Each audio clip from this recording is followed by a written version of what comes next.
இன்னைக்கு எனக்கு ரொம்பவே பிடிச்சமான லாங் பீன் டோஃபு ஃப்ரை எப்படி செய்யலாம் அப்படி தாங்க பார்க்க போகிறோம். இந்த டிஷ்ஷுக்கு தேவையான பொருள்லாம் என்னன்னு பார்த்தீங்கன்னா, லாங் பீன், ஸ்ப்ரவுட், தோஃபு. இந்த தோஃபு வந்து குட்டி குட்டியாக கட்டமாக வெட்டி வச்சுக்கலாம்.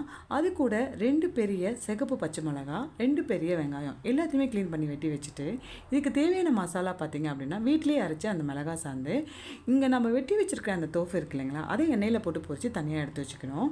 இப்போ அதே எண்ணெயில் வெட்டி வச்சுருக்கிற பச்சை மிளகா, பெரிய வெங்காயம் இதெல்லாம் போட்டு நல்லா வதக்கி விட்டு, நம்ம அரைச்சி வச்சுருக்க அந்த மிளகா சாந்தையும் அதில் சேர்த்து அதை ஒரு வதக்கி விட்டுட்டு உப்பெல்லாம் சேர்த்து நம்ம ஏற்கனவே பொரிச்சு வச்சுருக்கோம் இல்லைங்களா, அந்த தோஃபு இதில் போட்டு மசாலா மிக்ஸ் அளவுக்கு வதக்க விட்டு, அது கூட வெட்டி வச்சுருக்கிற அந்த லாங் பீனை போட்டு ஒரு 5 நிமிஷம் நம்ம மூடி வச்சு இறக்கணும். அப்படின்னா நல்லா அரை வேக்காட்டுக்கு வெந்து வந்திருக்கோங்க. இது கூட நம்ம ஏற்கனவே கழுவி வச்சுருக்கிற ஸ்ப்ரவுட்டை போட்டு ரொம்ப நேரம் வதக்காமல் ஒரு 2 நிமிஷம் வதக்கி அதை ஆஃப் பண்ணி எடுத்தோம் அப்படின்னா சூப்பரான தோஃபு ஃப்ரை ரெடி ஆகிடுங்க.